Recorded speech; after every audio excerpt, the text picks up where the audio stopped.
Nagising na naman ako sa umagang ito na parang zombie at ngarag na ngaraga. Paano ba naman na 2 oras lang itinulog ko mula pa kagabi? Sino ba naman agad kasi makakatulog sa nagdaang gabi? Napapailing na lang ako kapag naalala ko iyon. Nasa maayos na kaming nag-uusap na siya nang biglang bumulaga si Ate Mika na may hawak pang baril at diretsyong nakatutok pa sa muka ni Sian. Kulang na lang ay maihi ako sa tindi ng gulat ko. Yun pala ay kasalanan ko rin pala ang lahat kung bakit napasugod sa Ate Mika dahil nung padalhan ko ba naman ito ng text message. Ilang beses daw itong tumawag sa akin pero hindi daw ako sumasagot. E paano ba ako sasagot kung naiwan ang mga gamit ko sa loob ng sasakyan ni Sian nang bigla niya akong buhatin nang walang paalam? Nagagalit na kinausap ni Ate Mika na para bang nanay ko si Sian dahil sa nangyari pero hindi ko sila narinig na nag-uusap. Ako naman ay parang musmus na bata na nasa sulok at patingin-tingin sa kanilang dalawa. At ang ending ay inihatid pa rin akong pauwi ni Sian gamit ng kanyang mamahaling kotse at nakakonvoy si Ate Mika. Akala ko sasermonan pa ako ni Ate Mika hanggang sa pag-uwi pero hindi nangyari. Bagkus sinabihan na lang ako na mag-iingat at matulog na ng maaga. Nakita ko pa nga sa Ate Arya na busy sa pagsusulat ng kanyang books at binati ako. Nagtaka pa ito kung bakit late na akong umuwi na si Ate Mika pa ang sumagot kaya nakalusot ako. Wala daw si Ate Lian dahil umuwi sa kanyang magulang habang si Ate Tanya naman ay bukas pa ang uwi. Pumasok ako sa trabaho na tulad ng dating kinagawian. Ewan ko ba pero sana'y wag naman ang magpakita pa itong sisiyan. Ano bang trip niya sa buhay? Mas gugustuhin ko pang si Xavier ang nakikita ko pero hindi ko siya gusto. Mas gusto ko lang siya kasi friendly, samantalang si Sia naman ay para bang lagi nanganggalit ay pala desisyon pa sa buhay. Katulad na lang kagabi, bigla-bigla na lang niya akong susunduin at purasado pa niya akong dinala sa kanyang opisina para lang mag-dinner. Oo, maayos naman siyang kausap pero kasi parang may kakaiba sa kanya na hindi ko mawari. Tama na rin yung sinundo ako ni Ate Mika. Next time talaga hindi na ako sasama.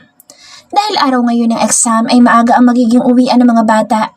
Napapansin ko pang panay ang tingin sa akin ni Misty pero hindi naman ito nagsasalita. Si Xavier ang naghatid sa kanyang pamangkin. Medyo lumuwag ang aking paghinga pero may konting dismaya. Ewan ko ba? Ang gulo ng nararamdaman ko. Nagsimula na ako magbigay ng task papers sa mga bata. Hindi ko sila pinapamadali sa kanilang answer sheets dahil gusto kong relax lang sila at hindi ma-stress. Nung mag-lunch break ay saka ako nilapitan ni Misty. Maya-maya pa ay may isang delivery food na dumating. Miss Hannah Gonzalez for delivery. Sa akin po ba talaga yan? Pagtataka ko dahil wala naman akong natatandaan na nagpa-deliver ng pagkain. Yes, para sa inyo po iyan. Kahit alanganin ay kinuha ko ang 2 supot na mukhang galing pa sa isang sikat na restaurant.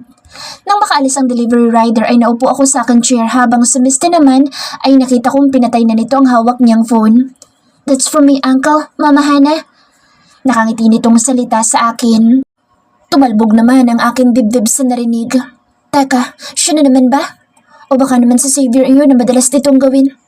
Tell to your Uncle Xavier that I appreciate this food here. Inabot ko kay Misty ang isang plastic bowl container na may masarap na pagkain. He's not Uncle Xavier. It's Uncle Sian. Napaawang na lang ang labi ko. Diyos ko, bakit ba bigla akong ninervyos? Parang hindi tuloy ako mapakali habang kumakain kami ng lunch na 2. 3:00 ng hapon na magsiuwian na. Maaga ring sinundo ang mga bata. Si Misty naman ay sinundo muli ng kanyang Uncle Xavier. At ganoon pa rin, makulit pa rin ang lalaki at panay pa ang pagbibiro sa akin. Sinasakyan ko na lang dahil mabait naman ito at madalas pang manlibre ng food. Maaga din ako umuwi. Nakasabay ako sa ibang kasamahan kong teachers na lumabas ng school. Hindi ko alam pero pakiramdam ko ay may matang nakatingin sa akin. Hanggang sa makasakay ako ng jeep at naging kalmado kahit papaano ang aking sistema. Saktong pagbaba ko ng jeep ay saka may lumagpas na isang sports car na kulay blue. Napasunod na lang ang tingin ko hanggang sa hindi ko na makita ng aking paningin. Tumawid na ako at ilang minuto pa ay nakarating ako sa aming bahay. Dahil wala pa namang 5:00 ng hapon ay ako na lang ang magluluto ngayon ng aming hapunan para naman makatulong sa gawaing bahay. Nakakahiya na rin kasi kay Ate Aryan. Pagpasok sa loob ng bahay ay nakita ko pang tumatawa sa Ate Lian habang nagkukwento habang sa Ate Aryan naman ay nakatutok ang mata sa laptop nito na tsak na nagsusulat. Hello mga ate! Bati ko sa dalawa at agad silang napatingin sa akin. Aba, ang aga mo atong umuwi ngayon, Hannah? Tanong ni Ate Lian sa akin. Maaga talaga kami ngayon. May periodical test kasi mga bata. Sagot ko. Oh, sakto. Isama na kaya natin itong si Hana para naman makapamasyal. Salita ni Ate Arian. Nagliwanag ang mukha ni Ate Lian. Oo nga, tara magbihis ka na Hana at sasama ka. Panguutos ni Ate Lian. Saan naman mga ate? Napakamot pa ako sa aking pisngi. Basta sumama ka, huwag ka nang panay tanong. Magpalit ka na ng damit at magbibihis na rin kami. Sabay tayo ni Ate Lian. Oo nga Hana, sumama tayo habang may financer pa tayo ngayon.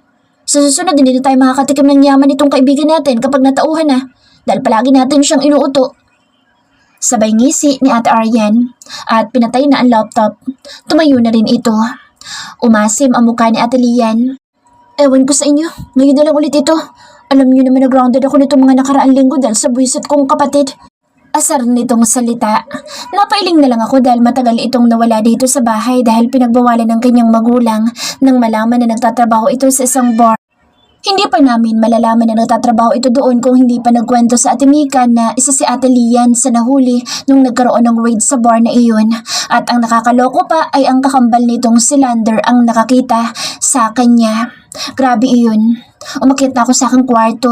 Tama nga naman, sasama ako para makalabas man lang dahil minsan lang naman itong mangyari sa amin. Swertihan lang din kaming magliwaliw dahil sa sobrang busy sa trabaho. Habang nagbibihis ay biglang tumunog ang aking cellphone na nakapatong sa bed. Si Tiyang Emma, napatawag.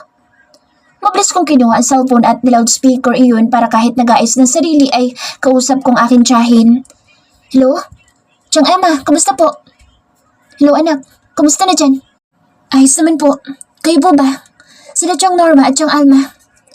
Tanong ko habang nagsusuklay ng buhok. Bala ko iyong ilugay dahil maghapon ang nakapusod. Ayos naman ako anak, ganun din ang Tiyang Alma mo. Si Tiyang Norma mo lang inatake na naman ang kanyang rayuma, kaya hindi makapaglakad na naman. Nalungkot naman ako sa balita sa akin tiyang. Uminom pa po ba ng gamot? Hayaan niyo po, sa pagdating na aking sweldo ay magpapadala na agad ako dyan. Ay naku bata ka, may gamot naman iyon dito, tamad lang uminom. Tsaka sinabi ko na sa iyo na huwag kang panay padala ng pera dito. Dapat ay mag-ipon ka habang bata pa. May kinakain pa naman kami dito dahil malakas pa akong manahi. Ang Tiyang Alma mo naman ay may sari-sari store pa rin naman at malakas pa. Itong si Tiyang Norma mo lang naman ang paliyado na sa buhay kaya palagi nakahiga o kaya nakaupo na lang. Iba na talagang tumatanda. Mahabang salita ni Tiyang Emma. Ganun po ba? Bakit po pala kayo napatawag, Tiyang? May problema po ba? Tanong ko dahil hindi naman ito basta-basta tatawag na lang kung walang sasabihin, lalo pa at noong isang araw ay kausap ko isang tiyahin ko. Tumikim muna si Tiyang Emma bago nagsalita. Alam mo ba anak, may bago tayong kapitbahay ngayon. Masayang pagbabalita ni Tiyang. Oh, sino naman po? Si Tiyang talaga, pati bagong kapitbahay ay sasabihin pa sa akin kahit hindi ko naman kilala. Pero pinilit ko na lang na magtanong nang may sigla dahil baka bigla itong magtampo. Iba na kasi ang matatanda, mabilis na magdamdam. May isang gwapong lalaki nagpunta dito. Ay naku, gwapo na, mayaman pa. Ang ganda ng sakyan at hindi mo kang pipitsugin lang. Kahit matanda na ako, abay, kinikilig pa ako. Hindi lang ako, maski ang dalawang mapantsahin. Halata nga sa boss ni Tiyang ang kinikilig. Napakamot na lang ako sa aking noo. Hinayaan ko na lang ang mga ito na kiligin dahil babae din ang mga ito kahit na matatanda na. Napatingin din ako sa aking itsura sa harap ng salamin. Isang simpleng floral dress na hindi aabot sa akin tuhod ang haba ng laylayan. Dahil nakalugay ang maalon kong buhok ay naglagay ako ng bow ribbon para naman magandang tingnan. Naglagay nila ako ng pulbos, kunting eyebrows at naglagay ng lip balm para hindi mukhang may anemic dahil namumutla na ang labi ko. Pinunasan ko din ang eyeglass ko dahil malabo na pala. Sa tingin ko'y kailangan ko na rin magpalit ng bagong eyeglass kapag napadaan kami sa mall. Nakikinig ka pa ba anak? Salita ni Tiyang Emma sa kabilang linya. Opo, nakikinig pa. Munti ko na makalimutan na kausap ko nga pala si Tiyang Emma. Ayun na nga. Ibinili na agad niya ang bakanteng lote sa harap mismo ng ating tinitirahan. Mantakin mo ay napakayaman talaga. Po? Yung malaking lupain ni Mang Celso? Gulat ko. Oo anak, mukhang mansyon ay tatayo. Sabagay, hindi na nakapagtataka iyon. Ah, ganun po ba? Eh di maigi naman po para magkaroon tayo ng kapitbahay na mayaman. Pero kahit na maging kapitbahay natin na lilipat dyan, tsak naman na matapobre ang mga iyon. Panghuhusga ko pa. Advance lang ako mag-isip. Grabe ka naman Hana, mambintang. Mukhang malayo sa mukha ng gwapong lalaki na iyon na maging matapobre. Hana, hindi ka pa ba tapos? Pangangatok ni Adelia na mukhang kanina pa ako hinihintay. Sabay pa talaga silang dalawa na nagsalita ni Tiyang kaya nagkukumahog akong kinuha ang slim bag ko na may lamang wallet at panyo. Mabilis kong kinuha ang cellphone na nakapatong lang sa kama. Pagbukas ko ng pinto ay nakasimangot na mukha ni Atelian ang nabungaran ko. Ang tagal mo naman, pinalbugan mo pa ako. Sinuyod pa ako ng tingin nito mula ulo hanggang paa. Napakamutuloy ako sa ulo. Sige po Tiyang, mamaya na lang po ulit tayo mag-usap dahil may pupuntahan lang po kami ng kaibigan ko. Pamamaalam ko. Oh, siya. Sige't mag-iingat kayo. Babay na. Mabilis na pinatay ko ang tawag. Sorry, te. Tumawag kasi si Tiang Emma. Alam mo naman iyon, medyo makulit. Natatawa ko na lang na salita kay Atelian. Kaya pala. Napapailing na sagot ni Atelian. Dahil walang kotse si Atelian dahil grounded pa rin ito ay sumakay kaming tatlo nila Ate Arian sa taxi. Dahil malapit lang naman ang mall ay mabilis lang din kaming nakarating. Napapangiti na lang ako kay Atelian na talaga naman na head turner. Para kasi itong modelo habang naglalakad dahil sa tangkad at mas lalo pa sa maganda nitong mukha na parang artista. I admired her kahit na palagi may kaaway ay nasa katwiran naman. Kung sa bagay lahat ng kasama ko sa bahay ay puro magaganda. Wala atang tapon dahil puro pinagpala ang kagandahan. Itong si Ate Arian kahit nakasinliit ko ay napakaganda rin. Mukha itong inosente kapag hindi mo kilala pero kapag nakilalang lubos ay maingay din ito at malakas tumawa. Bagay nga silang dalawa ni Ate Lia na parehas kalog. Sa Ate Tanya naman ay napakahinhin at parang si Mama Mary ang mukha.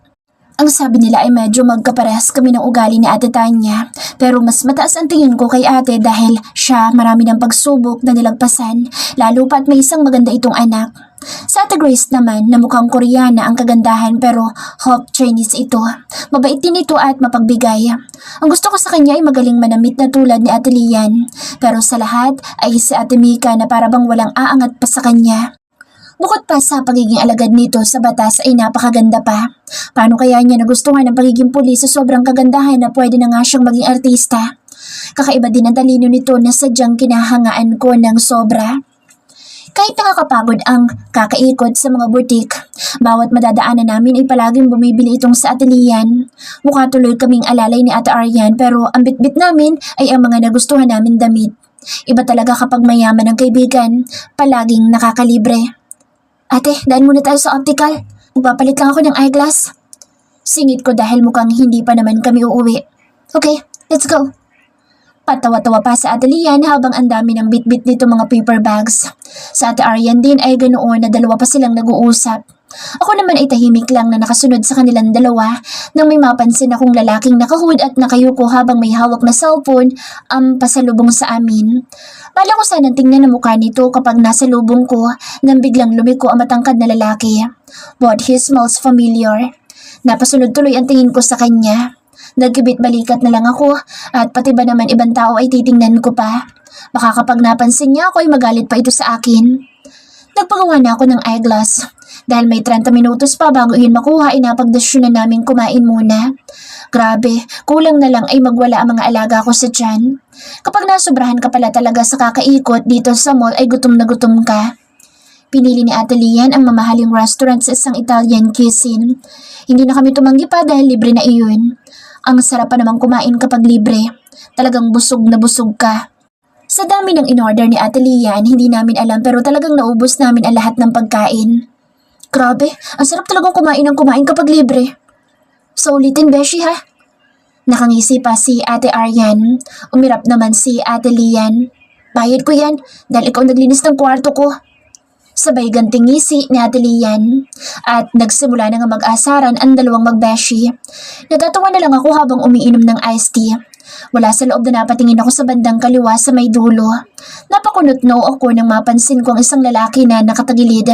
Siya din yung lalaking nakasalubong namin na biglang lumiko.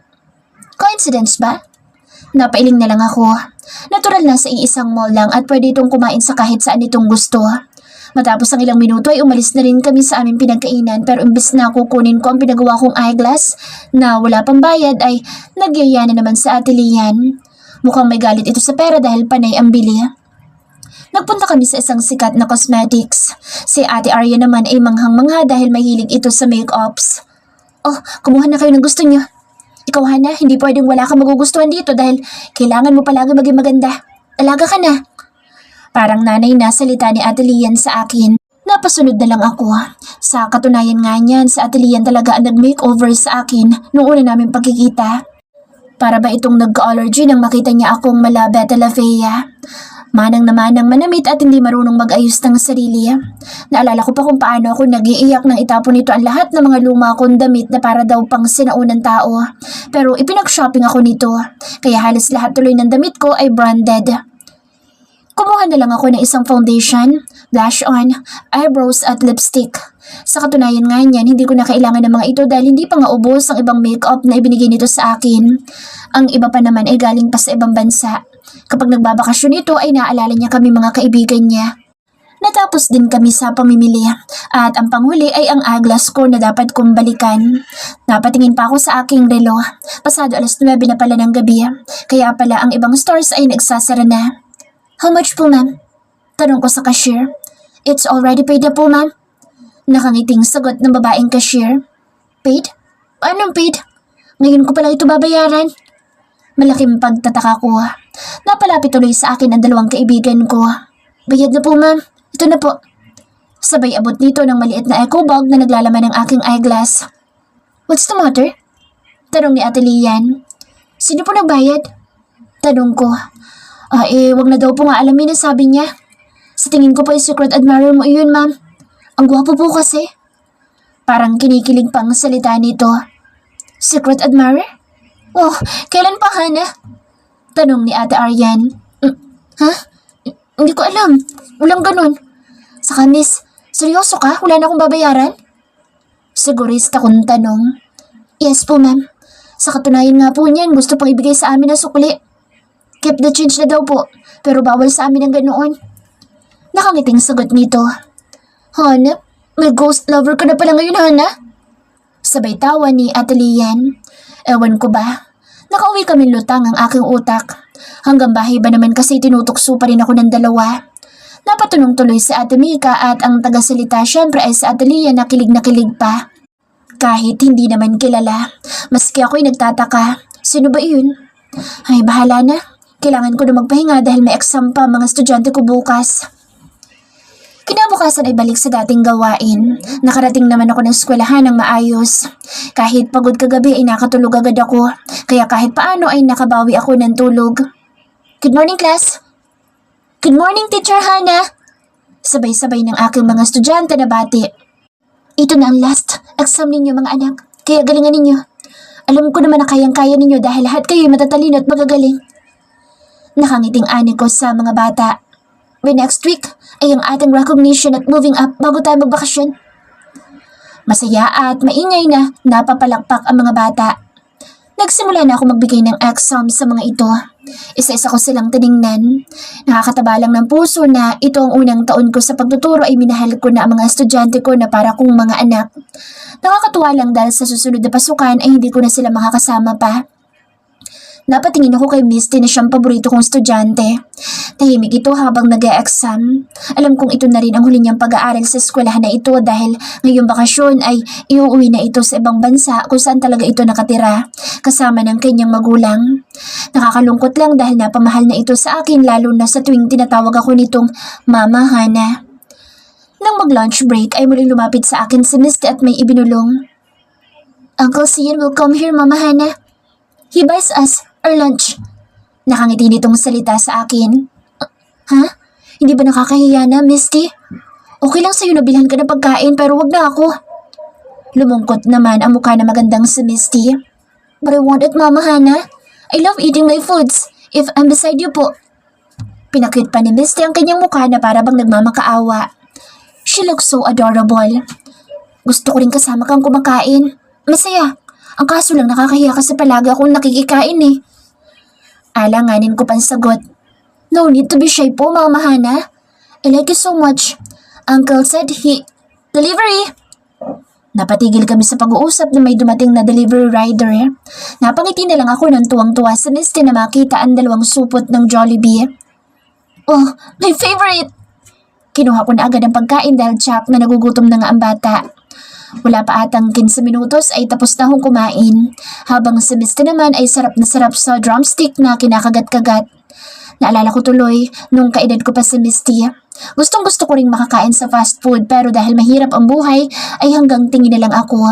Pero nitong may trabaho na ako ay nakakakain na o nakakain ko na ang gusto ko.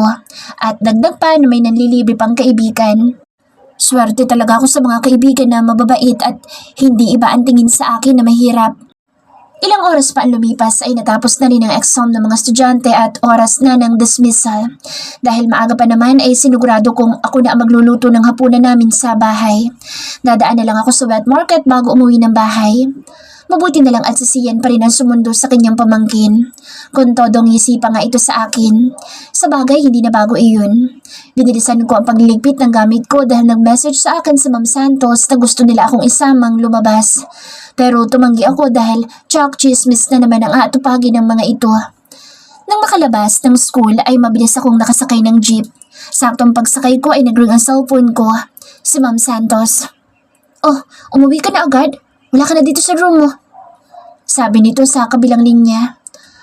Kailangan ko nang umuwi at sumakit ang aking tiyan. Nakasakay na nga ako sa jeep eh.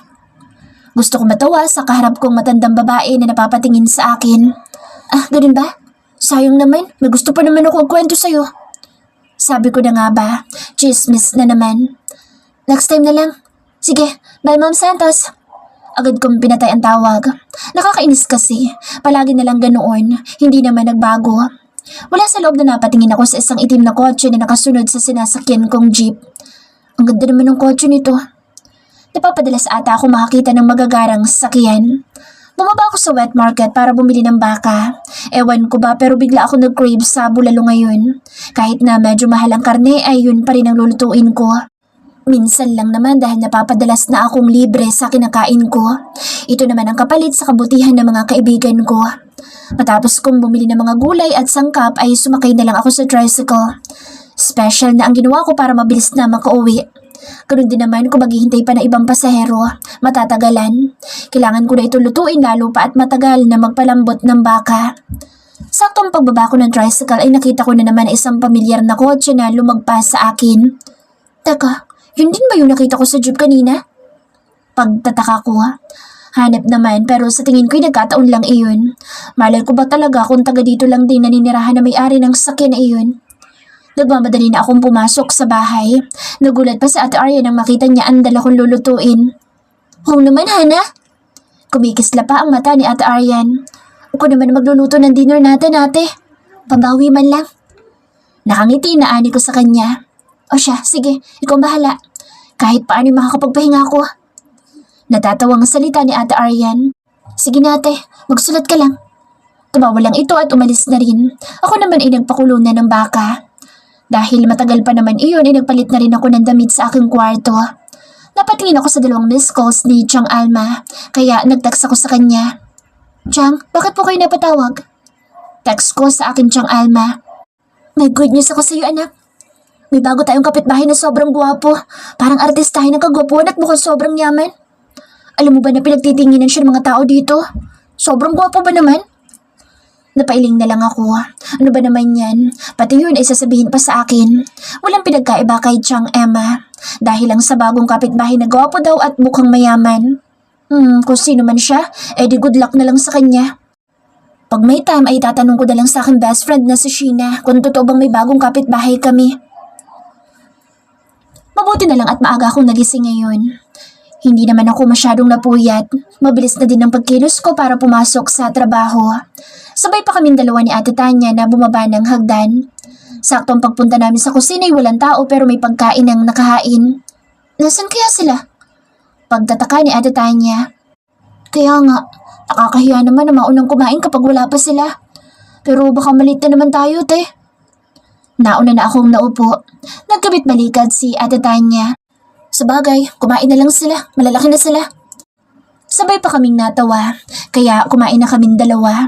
Mabilis lang naman kami natapos dahil sandwich lang naman ang kinain ko at gatas. Nagbaon pa nga ako ng dalawa dahil ang sarap ng pagkakagawa ni Ate Aryan, pang sosyalin. Napatingin din ako kay Ate Tanya dahil 3 pang kinuha nito na inilagay sa plastic labo. Parehas pa kaming natawang dalawa. Saktong paglabas namin ng bahay ay nabungaran namin sa Ate Aryan at kasama dito si Ate Mika. Aalis na kayo? Tanong ni Ate Aryan. Oo, nauna na rin kami kumain at nagbao din kami ng ginawa mong sandwich. Ang sarap eh. Nakangising salita ni Ate Tanya. Hindi akong gumawa nun. Siya. Sabay nguso nito kay Ate Mika. Wow, kaya pala ang sosyal ng pagkakagawa at masarap pa. Si Ate Mika pala. Nakangiti ko sa kanya. Napaka-easy lang naman nun. Konting biruan pa ay umalis na rin kaming dalawa ni Ate Tanya dahil sa Ate Mika ay mukhang rest day ngayon. Naglakad lang kami sa may kanto para maghintay ng jeep na may isang puting sports car ang dumaan sa aming harapan. Wow, ang ganda naman nun. Nakita mo yun, Hana? Tanong sa akin ni Ate Tanya at sabay pa kaming nakatingin sa dumaang kotse. Tumango ako. Ang gandang sasakyan naman nun. Alam mo ba tayo, napapansin ko na may dumaraan na magharang sasakyan sa village natin. Siguro may anak ng senator tayong kapitbahay. Salita ko. Oh, baka nga. Ilan lang kasama may ganyang klaseng sasakyan dito sa bansa natin. Isama na natin ang pamilya ni Lian at Mika. Kung sa bagay, buti pa sila mayaman. Tayo kayo, Ate Tanya. Kailan naaahon sa kahirapan? Wala sa loob na salita ko. Natatawang napailing na lang si Ate Tanya. Kahit magkayod kalabaw tayo, Hana, sapat lang ang buhay natin. Pero hindi na katulad nila. Sila kasi may pinagmulan ng kayamanan. Tayo ay sakto lang. Importante, nakakasurvive tayo sa araw-araw at walang sakit. Pero walang masama ang mangarap sa ganyang pamumuhay, Hana. Lahat tayo gusto yan. Kaya ang kailangan na lang natin ay magtyaga at magsipag. Tama nga naman, pero alam kong hindi masama ang mangarap pa ng mataas. Nung bata pa kasi ako ay nangarap na talaga akong umahon sa kahirapan. Kaya kahit mahirap ang buhay ay nagsumikap ako makapag-aral ng mabuti, lalo pa at ang 3 tiyahin ko lamang ang nagpalaki at nagpakain sa akin. Gusto kong suklian ang kabutihan nilang ginawa sa akin dahil alam ko pagdating ng panahon ay hindi na nila kaya magtrabaho pa. Kaya nagsusumikap akong makapag-ipon ngayon. Sa katunayan nga niyan ay tipid ako sa lahat ng ginagastos ko ngayon. Napakaswerte ko na nga lang ay may mga kaibigan akong tumutulong sa akin at madalas na nakakalibre pa kahit nakakahiya. Kaya imbes na budget ko sa isang araw ay tinatabi ko iyon para susunod na pagsahod ko ay may papadala ko sa probinsya. Nagkahiwalay na lang kami ni Ate Tanya nang mauna na akong bumaba ng jeepney. Ganun ulit ang routine. Dahil katatapos lang ng exam ay wala na kaming masyadong ginawa dahil by next week ay paghahanda na para sa moving up at recognition ng mga bata. Nagbigay lang ako ng ilang activities para naman sumigla ang mga ito. Nakakatuwa lang dahil palaging bibo ang mga bata. Napatingin ako kay Misty. Nakakatuwa naman dahil kahit paano ay marunong na itong makahalubilo sa kanyang mga classmates, unlike before. Kanina ay ang kanyang Uncle Xavier ang naghatid sa kanya. Medyo nakaramdam ako ng konting lungkot sa katawan. 1 linggo na rin pala ang lumipas nang hindi na nagpapakita ang uncle nitong si Sian. Ano kaya sinabi sa kanya ni Ate Mika nung huling kita namin? Tinakot kaya ito? Busy? Or wala na din siyang pake matapos ng dinner date namin? Ay, ewan, ang gulo. Nang mag-lunch break ay muli ay may panibagong delivery food na dumating. Hindi nila ako nagtanong dahil shock naman na uncle ni Misty ang nagpadala noon. Masaya ko iyon na tinanggap dahil biyaya iyon, syempre. Sabay muli kaming kumain ni Misty. Nakakatuwa lang dahil parang wala itong kapaguran. Madaldal din ito at kung magtagalog man ay ilang words lang ang kanyang kayang bigkasin. Pero nakakaintindi naman ito ng Tagalog. Kaya sa klase ko ay nagsasalita ako ng Tagalog lalo pa at nasa bansang Pilipinas tayo ay dapat nating unahin ang salitang Pilipino. Natapos na naman ang aming maghapon at ngayon ay uwian na ng mga bata. Dahil wala pang sundo si Misty ay nasakaso ko muna ito. Halika dito, Misty. Gusto mo bang lagyan natin ng ribbon ng maganda mong hair? Nakangiti ko sa kanya habang ipinapakita dito ang kulay pulang clip na may malaking bow ribbon. Opo, Mama Hana. I love that. Mabilis itong lumapit sa akin at kumandong sa aking hita. Nakakatuwa lang ang ganitong eksena namin dalawa ni Misty. Nagagawa lang nitong lumapit sa akin ang ganito kapag wala na ang kanyang mga classmates. 1 linggo na lang din ay matatapos ng school year. Kaya sinusulit ko na rin itong makasama lalo pa at kukunin na ito ng kanyang magulang at babalik na ng ibang bansa. Matapos ko itong ipita ng malaking ribbon ay sinuklayan ko ang malaginto nitong buhok na sobrang unat. Pati ang bangs nito ay sinuklayan ko rin. Tara, selfie tayo. Sure, Mama Hana. Kinuha ni Misty ang latest iPhone nito. Masama ang mainggit pero hindi ko mapigilan dahil buti pa itong bata ay nakikisabay sa mga makabagong gadgets ngayon. Iba na talaga ang mayayaman. Samantalang ako hindi pa tapos ang inutang kong cellphone sa mall na 1 year to pay ang bayad. Pero okay na rin ito dahil magandang klaseng Android naman at masaya na ako sa ganitong achievements ko sa buhay. 1, 2, 3! Hindi ko alam kung ilang shots ng selfie na ang ginawa namin ni Misty. Ang ganda-ganda talaga ng estudyante ko. Sana kapag nagkaroon ako ng anak ay kasing ganda niya at kasing talino na at sobrang malambing pa. Biglang pumasok sa balintataw ko ang uncle nitong si Sian. Diyos mio, ano ba yun? Bigla akong napabulong sa hangin at napakamot. Ano ba namang klaseng pag-iisip meron ako? Bakit naman biglang pumasok sa utak ko ang lalaking iyon? Hindi ko na nga nakikita pa yun.